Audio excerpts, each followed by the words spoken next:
final gunshot was an exclamation mark to everything that had led to this point. I released my finger from the trigger, and then it was over. To make any kind of sense of it, I need to go back 3 years. Back to the night the Payne started. I was still on the force back then. NYPD, Manhattan, Midtown North Precinct, Hell's Kitchen. So when are you coming to work for me, Detective Payne? You'd make me work undercover in some hellhole. Sorry, Alex. Michelle and the baby come first. See? My last smoke. It's bad for the baby. That's you, Max. A regular Boy Scout. See ya, Alex. Still on for poker Thursday night, right? Like taking candy from a baby. Life was good. Sun setting on a sweet summer's day. Smell of freshly mowed lawns. Sounds of children playing. A house across the river on the Jersey side. Beautiful wife and a baby girl. The American dream come true. Honey, I'm home. But dreams have a nasty habit of going bad when you're not looking. The sun went down with practiced bravado. Twilight crawled across the sky, laden with foreboding. That was 3 years ago. Everything ripped apart in a New York minute. The killer junkies had been high on a previously unknown designer drug, Valkyr, V. After the funeral, I told Alex I'd be transferring to the DEA. It took us 3 long years to get a break in the Valkyr case. Then, finally, 2 months ago, a dime dropper tipped us off that Jack Lupino, a mob boss in the Punchinello crime family, was trafficking. I went undercover, infiltrated the worst mafia family in New York. I came in from the cold and the dark. Outside the city was a cruel monster. I've been slowly working my way from the small time to the big fish, trying to get to the source of the drug. Alex and BB were my only contacts in the DEA, the only ones in this decrepit city who knew I was down here. BB here. Something urgent has come up with Jack Lupino. You need to meet with Alex immediately at the Roscoe Street station. I hadn't had a face-to-face with Alex since I'd gone undercover. Outside, the mercury was falling fast. It was colder than the devil's heart, raining ice pitchforks as if the heavens were ready to fall. Everyone was running for shelter like there was no tomorrow. It didn't get any better when I got to the subway. The feeling hit me like a point-blank shot straight in the face. Something was not right about this. The rusty door led to an abandoned part of the station, closed off since the early 40s. Something big was going down at Roscoe Street. Maybe that's why Alex had wanted to meet me here. Maybe not. We come to you now live from the crime scene. Who is this? Right back at you.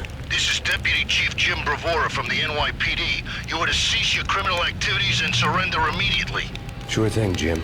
Me and the boys have been talking, and everyone's real sorry. They'll never do it again. Who the hell is this? Being placed at the scene of a bank robbery wouldn't have tipped the odds in my favor. The bank robbers have been after Acer Corporation bonds. The Acer success story had recently been on every channel and on the cover of every magazine. Alex had kept me relatively sane for the past 3 years. Now I didn't know how I felt. Somehow he had stumbled upon something big and ended up stepping on Jack Lupino's toes. Lupino ran his racket of sex, drugs, and contract killings from a sleazy hotel in a slum block of tenements.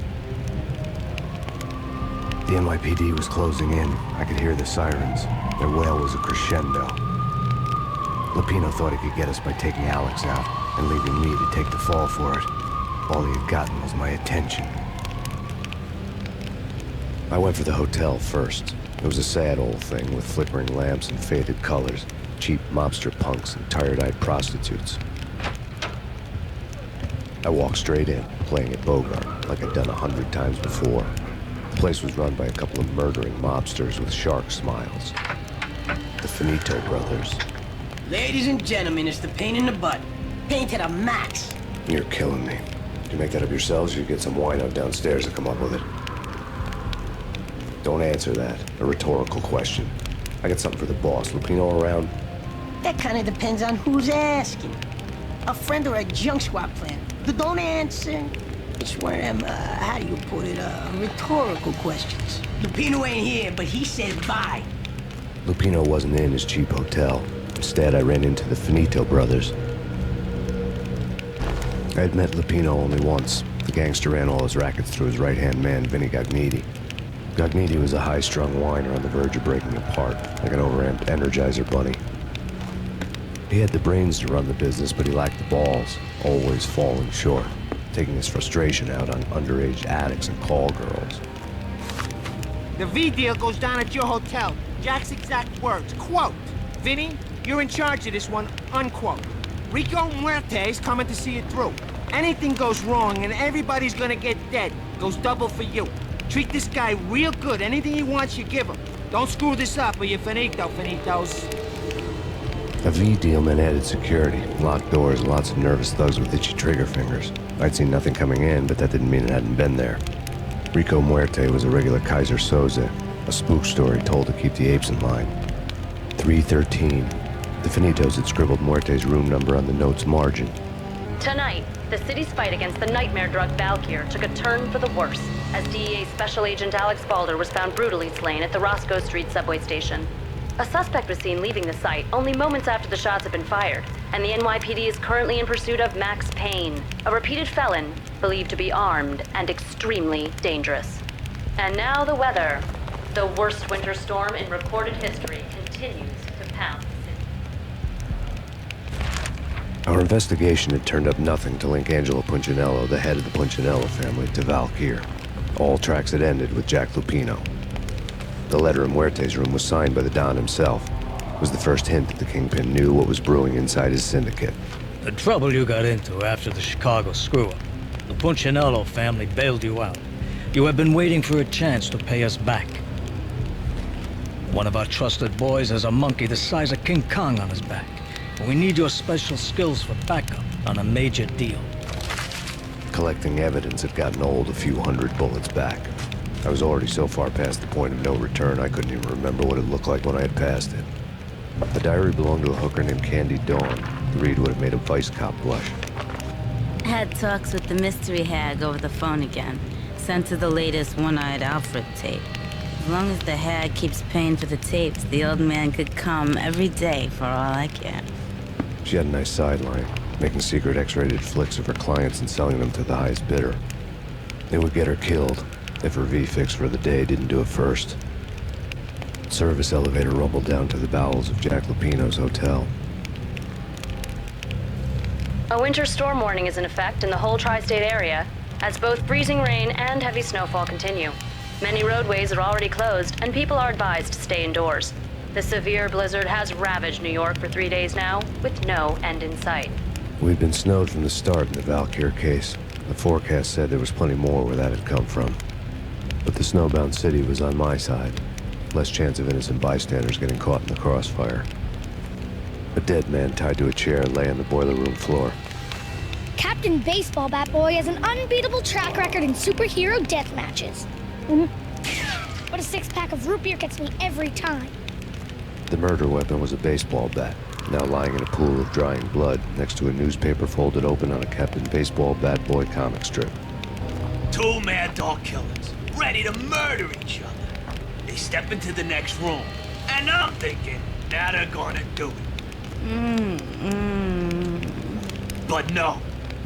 They sit down in front of a TV and solve their differences with the Kung Fu fighting video game. I tell you, kid, I was so depressed, I strangled them both with the video game cables. Oh, Rico, you're so bad. I am, ain't I? Rico Muerte, big-time hustler. Who the hell? It's that cop. Muerte went for his gun. Phone switchboard in the back room of the reception area. The kind that made phone tapping child's play. It wasn't hard to picture a fat pimp sweating with headphones on, listening to his hookers talk dirty and fake orgasms over a web of party lines. The blood veins of New York. Right now, there was a different set of moans and groans going on. Boss, good evening. This is Max Payne. He came, started capping us. He killed him. Are you freaking kidding me? He's just one lousy cop. You better be freaking kidding me. Whack him. What's the freaking problem? Hello? Answer me. Hello? The word was out. A deadly virus released into the city's corrupt circulatory system.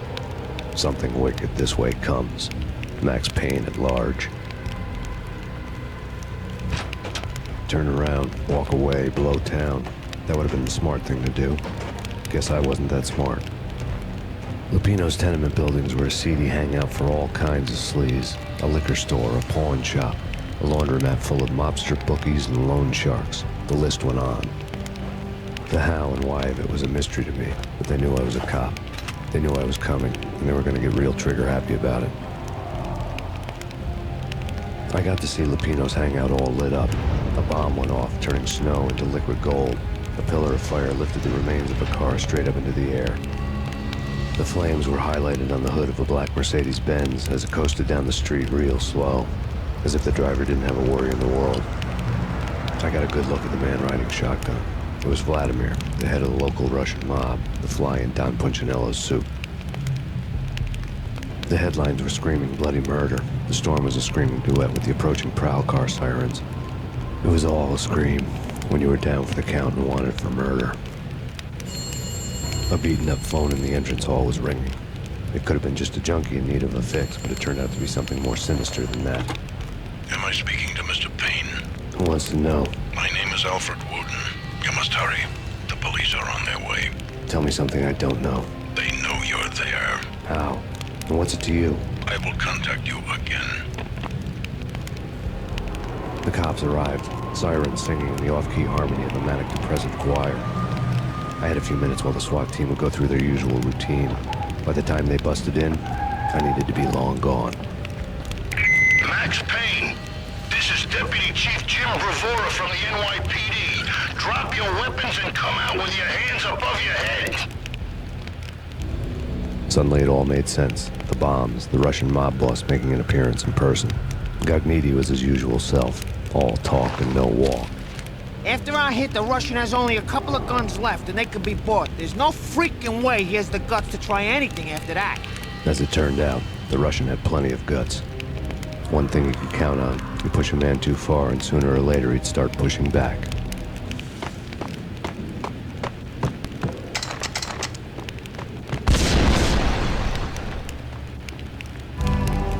The bombs had destroyed all the stairs up to Lupino's office. New York City is in crisis tonight, with reports of Valkyr-related gang war in the streets of the Bronx. Apparently, Max Payne, wanted for questioning in connection with the slaying of a DEA special agent earlier tonight, is waging a one-man war against his former partners in crime. Among the listed casualties so far are notorious mafia members Joey and Virgilio Finito, as well as Rico Muerte, himself a fugitive from the law, and a suspect for several murders in the Chicago area. The NYPD has been placed on full alert. A citywide APB has been put out on Max Payne. Deputy Chief Jim Bravura has promised to take whatever steps necessary to bring him to justice. What those steps may be remains to be seen.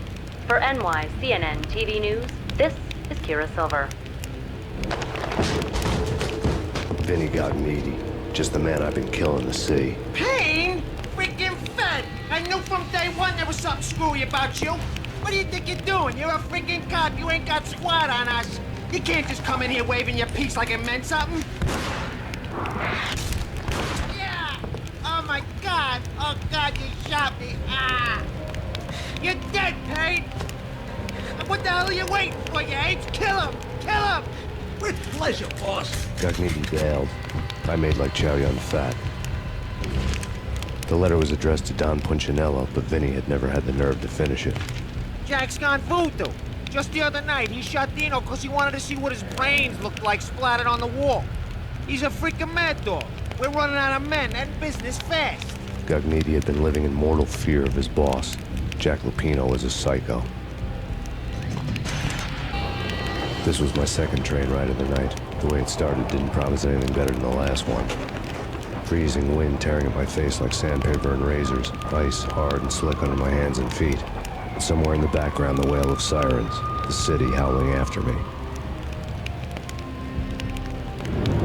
New York sped by in fast forward. Dark rooftop water towers and a dead forest of antennas and chimneys, all a blur. Gagnidi ran out of steam in a dead-end alley with steam boiling out of the sewer grates like all the fires of hell were burning high beneath us. It was shakedown time. Where's Lupino? Screw you! Bad start, Vinny. Ah! police brutality. I rate pretty high on that. You can't just hurt me in cold blood. Just keep telling yourself that. Listen good, Candyman.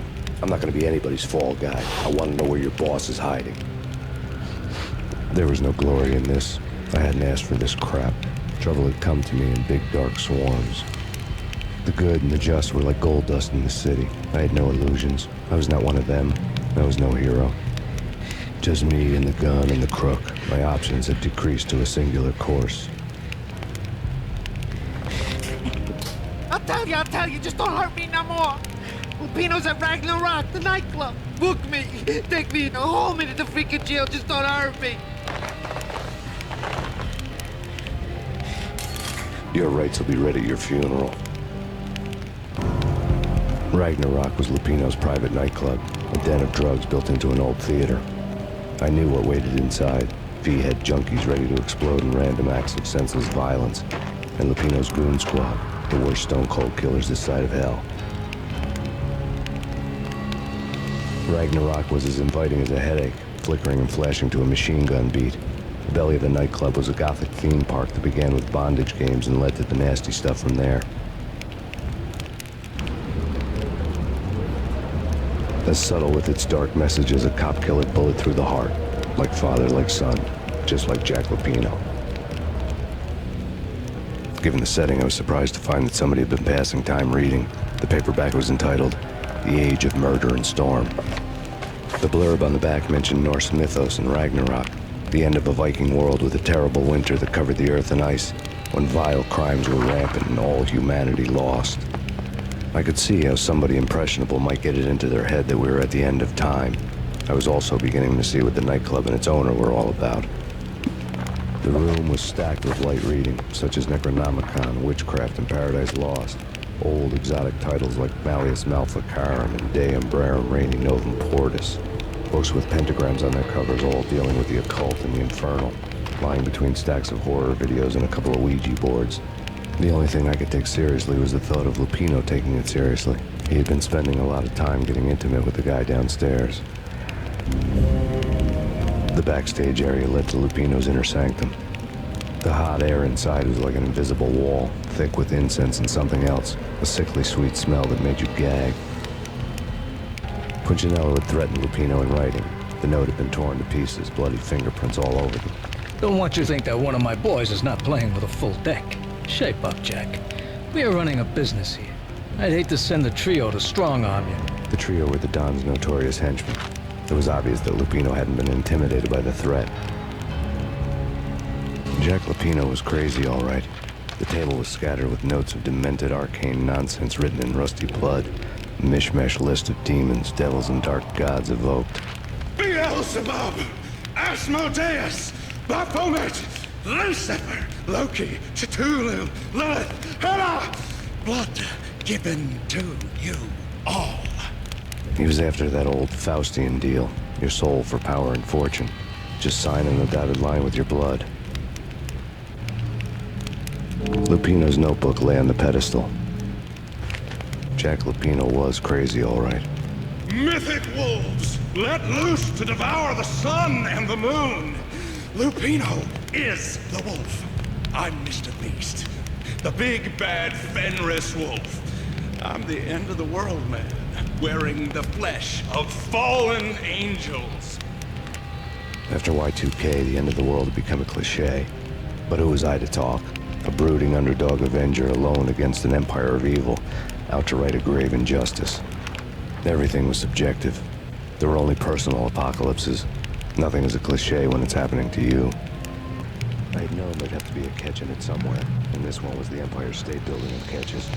Lupino was pumped up and dying to go 15 rounds with a mutant alligator. And then he started this spooky monkey talk, straight from a bad dream. Mine. I have tasted the flesh of fallen angels. I've tasted the devil's green blood. It runs in my veins. I've seen beyond a world of skin, the architecture of blood and bow and arrow. Death is coming! She is coming, and hell follows with her. This is the twilight. winter. I am ready to be her son. Her time is now, and all who stand in her way must die!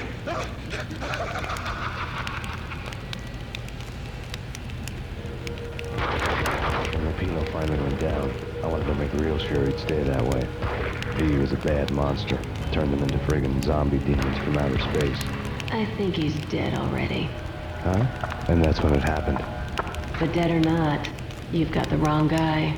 In stepped this knockout femme fatale holding a gun to my face. I returned the favor. Lisa Punchinello. Lisa Punchinello was the Don's wife. Mona Sachs. Lisa's evil twin. Your safety's off, evil twin. You might hurt someone with that gun of yours. Lisa's the damsel in distress. I'm the professional. I'd blow you away without batting an eye. Sure, and you can check out my credentials splattered all over this joint. Jack couldn't have framed you, not the state he was in. We're after the same slime bag. Angelo Punchinello's the one who murdered your friend and framed you with it. You know this for a fact. I've got my sources. I don't have a clue these days. I just shoot them as they come. Who put a contract on the Archfiend? This one's mine. I hate the guts of that sadistic wife-beater. Why not pool our bullets for this one? I thought you'd never ask. My finger was starting to twitch. How do you like your whiskey? I'm easy, as long as you don't try to slip me a Mickey. You're a real angel, Max. It was good stuff. Tasted sweet as honey going down. Nothing personal. Can't risk you going berserk and getting Lisa killed.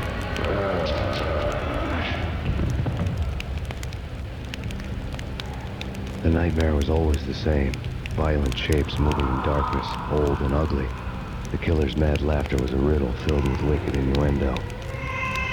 But oh. The Payne family. Happiness captured in a Polaroid moment. I had thought it would last forever. Till death do us part. I didn't want to think about it. As long as I didn't, it could never happen. But I had broken my own rule. The thought had already slipped in. Fear was rusty needles poking at my brain. Cold and scaly, it slithered down my chest. Michelle was working part-time in the district attorney's office. Her diary was open on today's entry. Her handwriting all pretty curves. An army dossier found its way to my desk yesterday.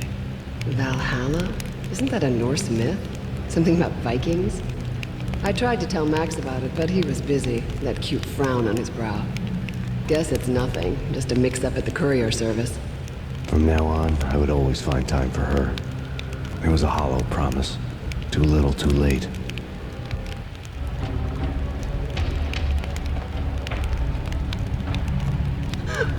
Max, no, please, Max. Why? I didn't mean to. I'm sorry.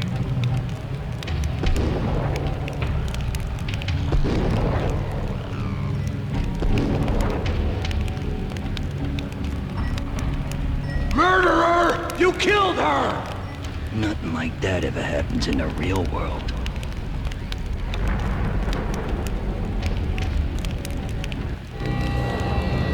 I woke up in a bad dream. My head felt 2 sizes too small for my brain. Max Payne. I envy your name. And the killer was smiling.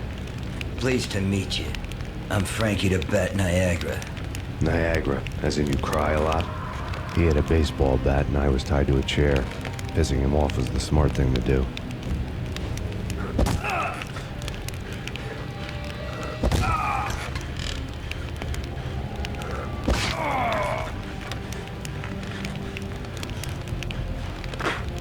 Nothing wrong with a little laugh now and then. Take me, for example. I love to watch cartoons. Cartoon violence is a fascinating thing. Let's take a break. I need to take a leak and maybe grab a cold one at the bar. Don't worry. I'll be back to finish this off. And then, it's checkout time. You play, you pay, you bastard. He swaggered out, and the door clanged shut behind him, locks clicking into place. Everyone makes mistakes. Mine hadn't been to crack jokes about the goon with the bat. He'd have cracked my skull regardless. It hadn't even been to trust a girl with a gun. I had blindly gone after the first bad guy on my hit list when I should have been aiming further up the ladder. at the head of the Punchinello family. I couldn't bring myself to be pissed at Mona. Guess I had a soft spot for her pretty face.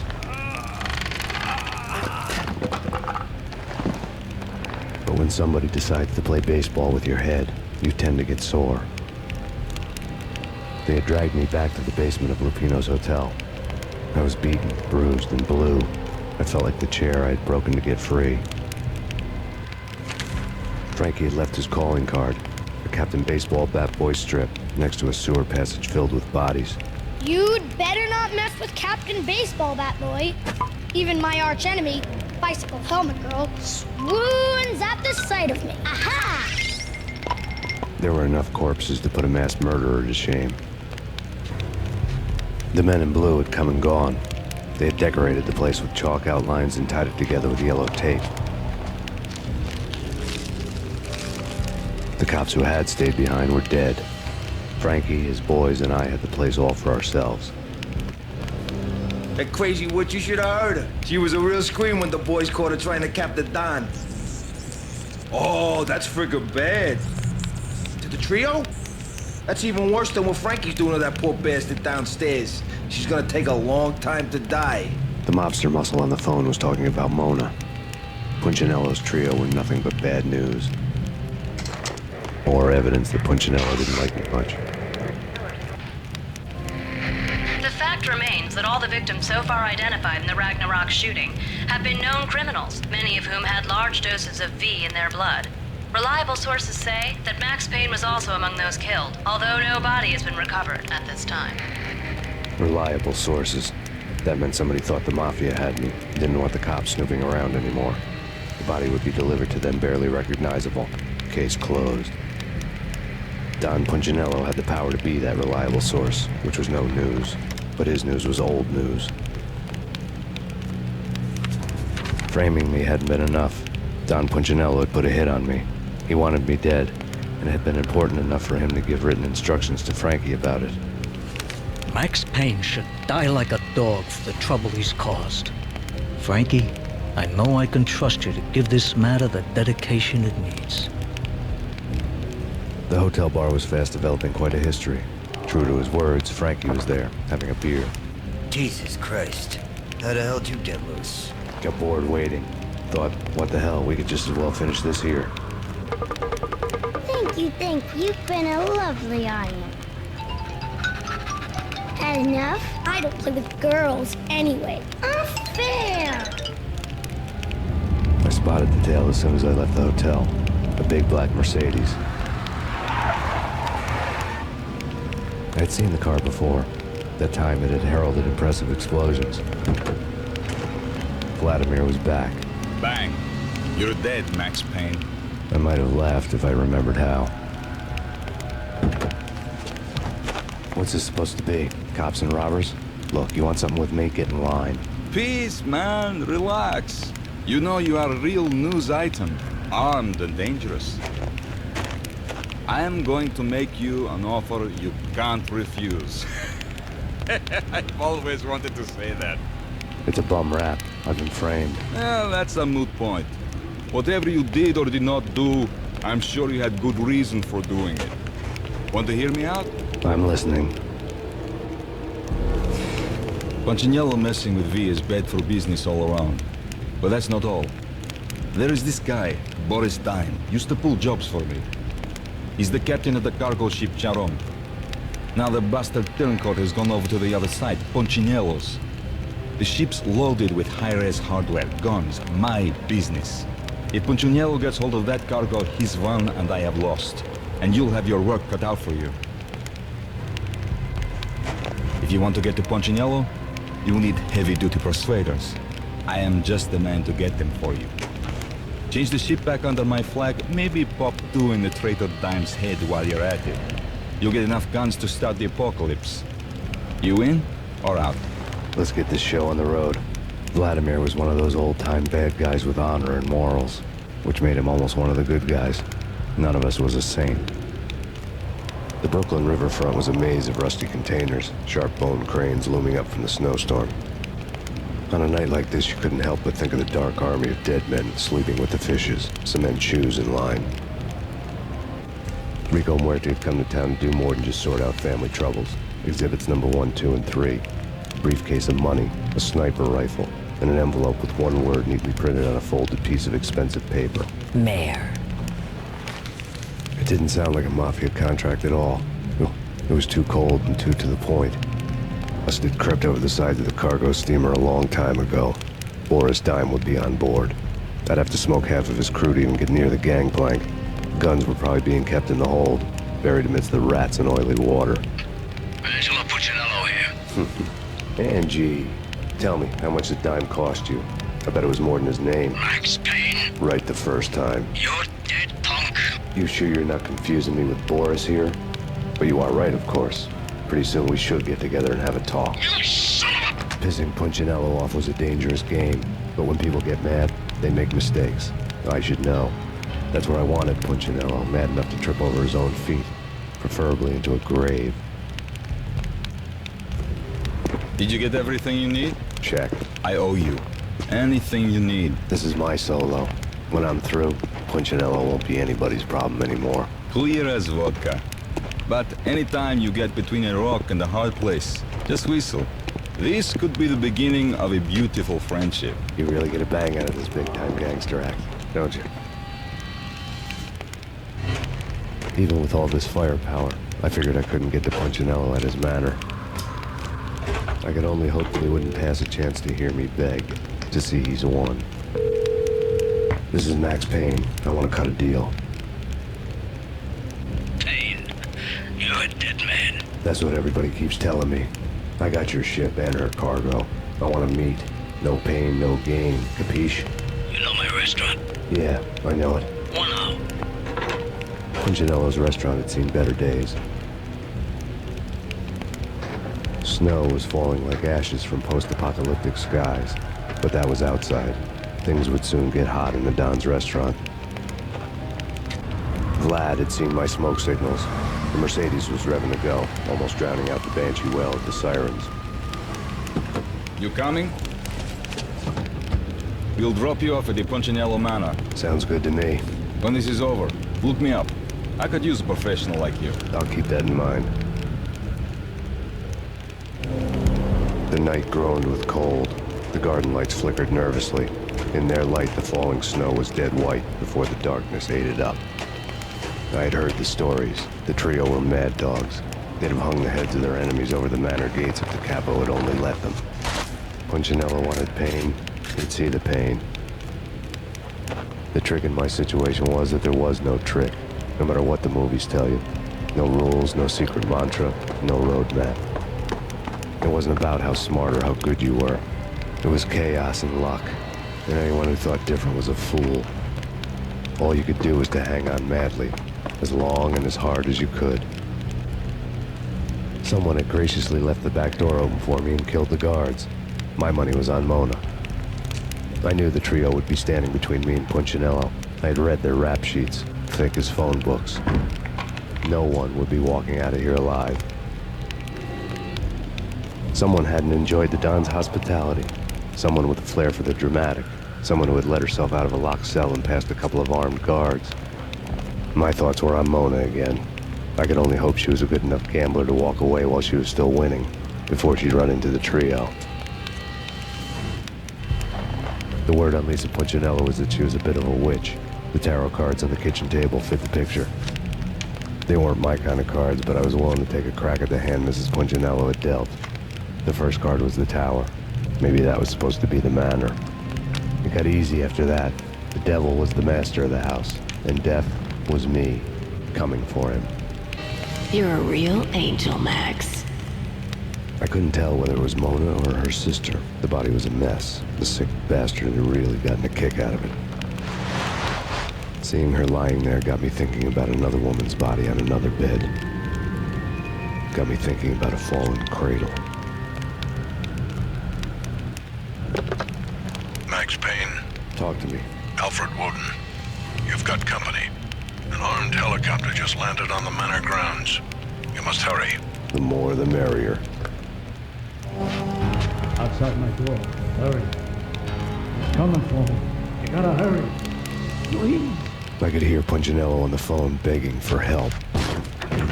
He should have been saying his goodbyes.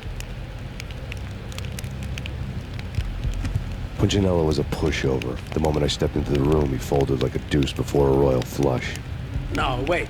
I was just doing what I was told. I couldn't refuse.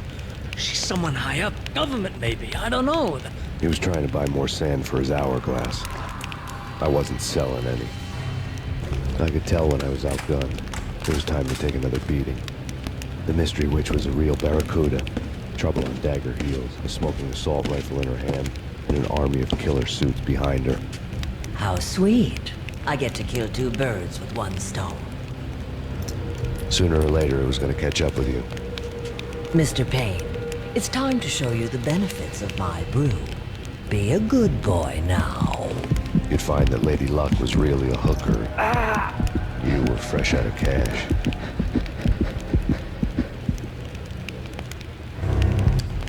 Gentlemen, we're done here. Take me to Cold Steel. She had just given me an OD of Valkyr. I could feel green fire eating my brains. They turned to steam. They did a fade on me. I'd never had a chance. The witch had got me just as sure as if she put a gun to my head and pulled the trigger. The shadows rushed me, bruised mugshot faces hungry for revenge. They knew my weak spots and closed in for the kill. The floor turned into a vortex of green blood. I fell. There was something disturbingly familiar about the letter before me. The handwriting was all pretty curves. You're in a graphic novel.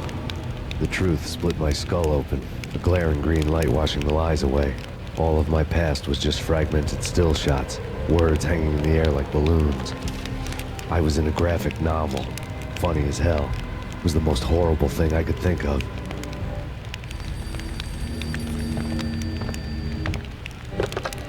Bartender, shiny stuff and dreams are made of stupid necromancers.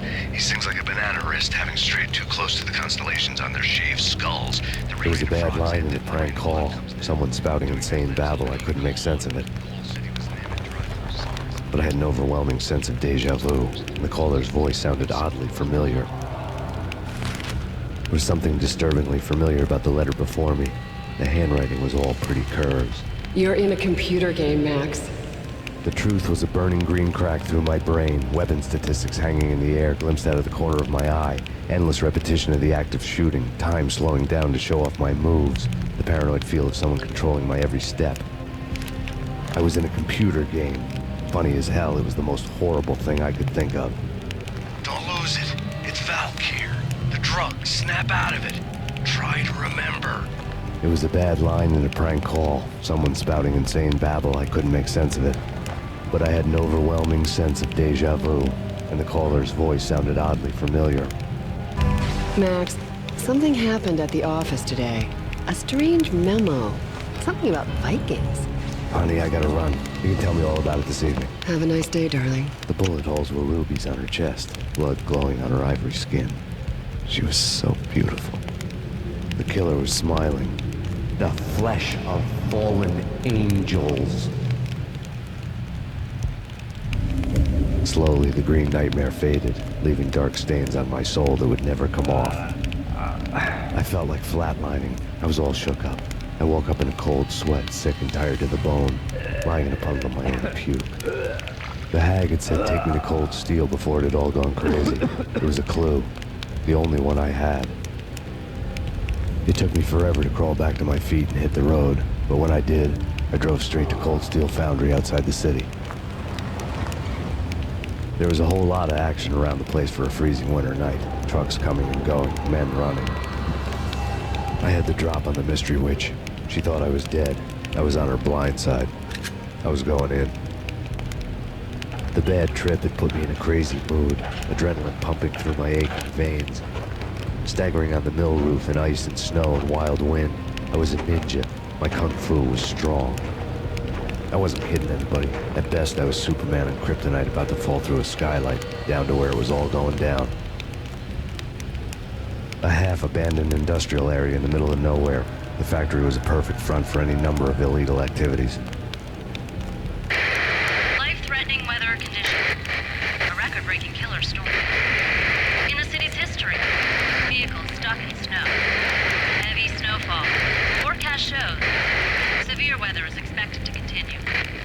night, snow fell like confetti over the Devil's Parade. The storm was anything but over.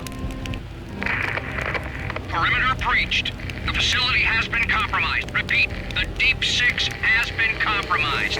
Initiate Operation Deadeye. The walkie-talkie military lingo could mean only one thing. They were getting ready to destroy the evidence and vanish into the night. I was so close. The hidden truths were just around the corner. The mercenaries were running a tight operation, paperwork and all.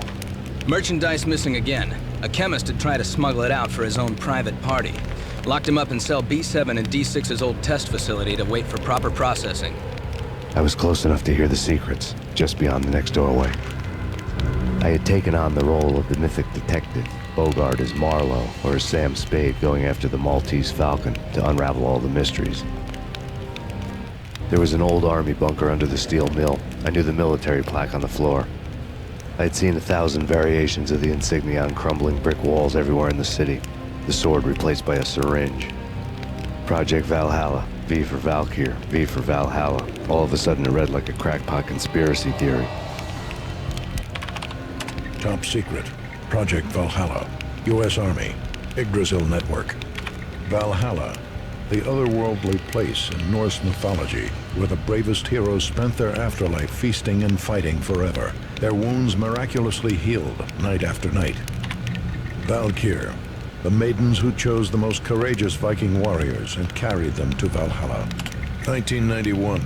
The research objective is to create a chemical substance to enhance the stamina and morale of infantry troops. 1995. Results unsatisfactory. Project canceled. Someone had decided to continue the sick experiment unauthorized. Project compromised. Data leak. Fix the damage by any means necessary. Security clearance red. Authorized by the project lead. Field test. Double the dosage for all the remaining test subjects. Observe and record the subject's behavior in an urban setting. The drop-off point was my old address in New Jersey. The file dated 3 years ago. Just when you thought you had reached the deepest depths of horror, it suddenly got worse. How to turn off that small voice inside your head that started to whisper that you should be glad that now, if not before, your revenge was justifiable on any conceivable moral scale. That small voice proved, beyond any doubt, that I was damned.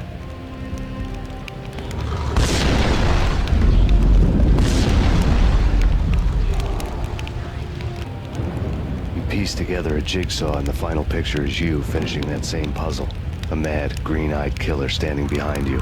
An urban legend come true. The Project Valhalla test subjects had been the mad junkies who had murdered my loved ones. The rest was simple body count math. It all pointed to her. Ms. Valkyr. The factory went up in a fiery inferno behind me. All my leads were dead, turned to smoke and dust. I'd lost my way. I hadn't slept in a million years.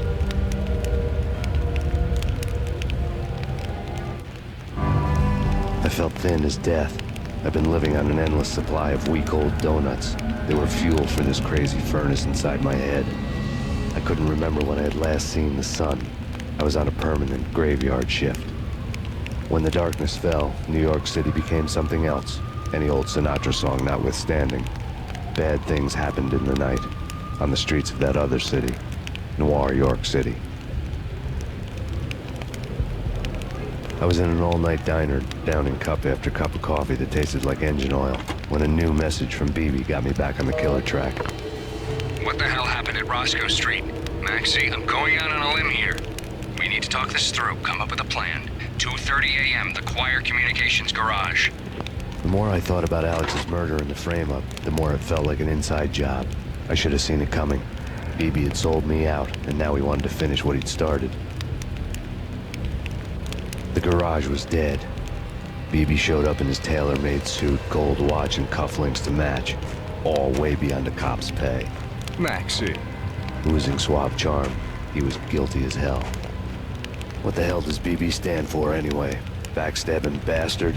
Come on, don't be like that. Have a cigar. I don't smoke. Maxie, you have no idea how big this is. It's huge. You have no idea. I think I do. You're a bribe-taking bent cop who sold out his partner. Those mobsters in the subway were a dead giveaway. Hard to miss. Bet it was exactly like this with Alex. Up close and personal. You can't win this one, Max. No, but I can make damn sure none of you do either. BB turned out to be another cardboard cutout bad guy. Reports of a fire at the Punchinello Manor in Westchester. The manor is the home of Angelo Punchinello, the alleged head of the Punchinello crime family. The police are now saying, contrary to their earlier statements, that Max Payne is still alive and at large. He continues his vendetta against the Mafia, of which this last act of arson is attributed to. I had no recollection of setting any fires, but I did remember the flames. The payphone started to ring.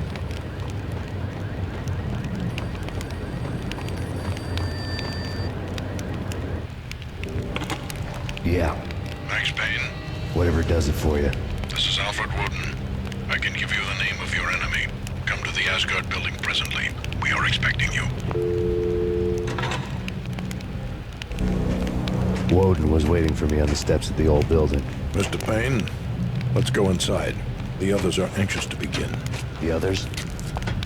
Despite the general misconception, this building actually predates the City Hall by 2 years, thus being the oldest municipal building still in use here at the foot of the Brooklyn Bridge. No kidding. The old man played tour guide as he led me through a dark domed hall. The answers I was after loomed large ahead. Mr. Payne, I would like to introduce you to my colleagues in what we call the Inner Circle. You've been watching too much X-Files. You have seen the files on Project Valhalla. We can fill the gaps, provide you with the information missing from those files. We were all involved in the early stages of the project during the Gulf War. What's the catch? We would very much like to blow this thing wide open, but our hands are tied. Her name is Nicole Horn. She was the key figure in Project Valhalla. When the funding was discontinued, she simply refused to quit. She knew exactly what she had in her hands. Nicole Horn is the president of Acer Corporation. She has more than half the city in her pocket.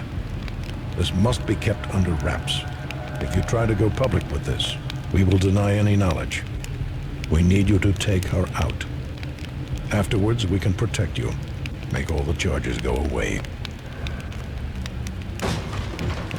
That was the cue for the killer suits to kick in the doors and swarm inside. On screen, the so-called corpse of Alfred Woden stood up, miraculously waking from his dirt nap, looking smug among his dead pals. In the land of the blind, the one-eyed man is king. I didn't know how he pulled it off, but it was a pretty slick way to get out of all his promises. Most of what he had said fit too well to be a load of crap. And what is your answer to those saying that he's actually providing a service long overdue to the city? This crusade nonsense has gone too far. He's out of control. It must stop. He will be stopped. That was Deputy Chief Jim Rivera from the New York City Police Department. Nicole Horn had blackmailed the Inner Circle into silence. The tape came with a curt extortion note on a piece of expensive paper. I remembered Candy Dawn taping her clients in action on the side, selling the tapes to the highest bidder. I was sure that kinky sex was nowhere near Alfred Woden's worst sin. But I had a feeling that when this was over, any collateral would come in handy. Woden had taken care of my mission preps with military precision. The critical areas in the Acer Corporation headquarters blueprints were circled in red. The president's office was at the top of the building, right below her penthouse suite. The elevators were controlled by a security computer, part of the mainframe located underground below the building. The high-rise was sealed as tight as a sci-fi fortress. Nothing seems to stop Acer Corporation's phenomenal victory march. Incredibly, the stocks are still rocketing. Worried experts already see a danger in the company's success. Some have gone as far as to say that Acer Corporation is about to become an even bigger monopoly than Microsoft ever was. I had dreamed of revenge. Those dreams were always nightmares, of coming close and then failing. Project Valhalla had not been the only thing the Inner Circle had been involved in. There were rows of cabinets full of files. The Serpentine Secret Society went back a long way, always pulling strings from the shadows. I couldn't say I was sorry. Woden's move in some Byzantine power game had cut the Circle's membership roster to 1. The old man wanted me on cleanup duty. It was my mess, too. Mine wasn't the most original approach to the problem. It wasn't as if it hadn't all been done before. An eye for an eye, the first principle of revenge. Old as dirt, still going strong. The cardinal rule in going after someone with an intention to kill was not to make it personal, which it almost always ended up being anyway.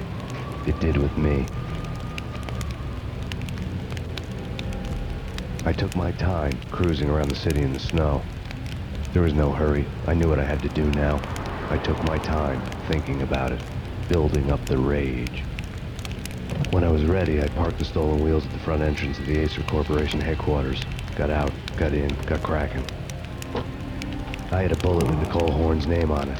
I had 10,000 bullets with the Hag's name on them. She had ultra-high-tech security systems, enough mercenaries and weaponry to start World War III. There was no fear. I had crossed the threshold. This was her domain, sleek and sexy and soulless, all glass and steel.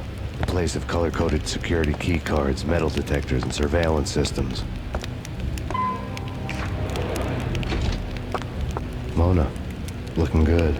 Max, we gotta stop meeting like this. It will be a cold day in hell before I let a narc cop stop me. Miss Sachs, do your job.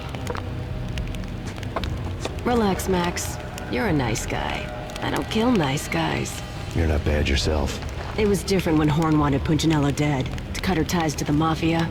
He deserved to die. The same goes with her. She's the bad guy here. Her sister was whispering to her in my favor. I knew the appetites of ghosts intimately. They hungered for revenge.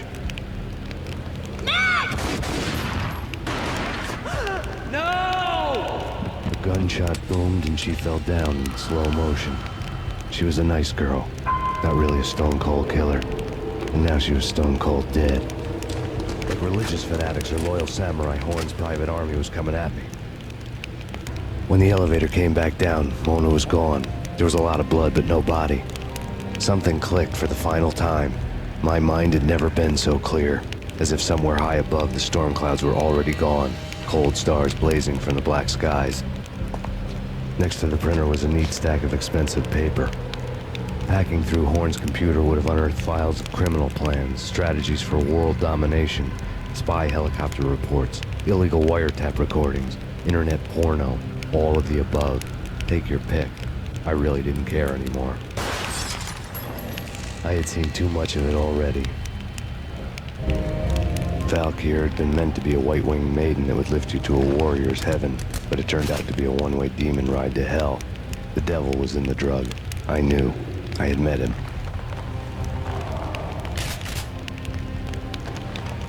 And now I was gonna kill her. The queen of the underworld who had tried to lift herself a bit closer to heaven with her drug money. No begging, no bribes. She knew better. Honor among killers. We who were about to die. Both of us knew how this would end. In pain and suffering. All this because your wife stuck her nose into things that were none of her business. The cops were coming to take me away. The sirens were like a bad conscience I couldn't shake. It's ridiculous you've made it this far. You won't be alive when they get here. And then it was all over. The storm seemed to lose its frenzy. The ragged clouds gave way to the stars above. Max Payne, this is Deputy Chief Jim Bravura from the NYPD. We've got the building surrounded. Throw down your weapons and lie down with your hands behind your head. A bit closer to heaven.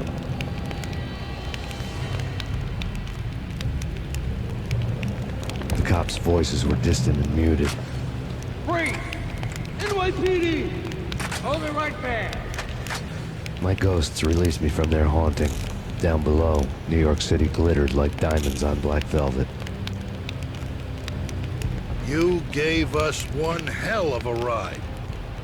Take him down to Central Booking. You heard the man. Woden was there in the crowd, standing by the sidelines. It wouldn't be over till the man with the patch would say so. He'd say the right words. I knew he would. He'd better. Woden grinned smugly. It was the grin of a winner. That made two of us.